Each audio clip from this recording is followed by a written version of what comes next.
Իսկ հոգեման դառնալու համար միայն կրթությունը բավարար է, թե ինչ պետք է ինչ-որ մարդկային հատկանիշներ, ինչ-որ որակներ, որպեսզի հոգեբան աշխատի։ Քո կարծիքով։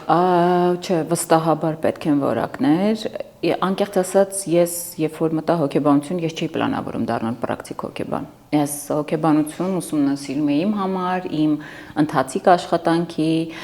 իմ գործընկերների հետ հարաբերությունները ավելի ճիշտ դասավորելու համար, բայց ընթացքում պարզվեց, որ այն որակական հատկանիշները, որոնք ես ունեմ, հենց շատ համապատասխանում են հոգեբանի որակական հատկանիշներին ու արդյունքում նույնիսկ եթե ինչ-որ բան պետքա ստացվի, ոնց որ ստացվում է ինքնաբերաբար, եւ այդ իմ պրակտիկ հոգեբան դառնալը դարձավ ինքնաբերաբար ելնելով հենց այդ հատկանիշներից, որոնցից ամենա երկու կարևորը ըստ իս դա էմպաթիան եւ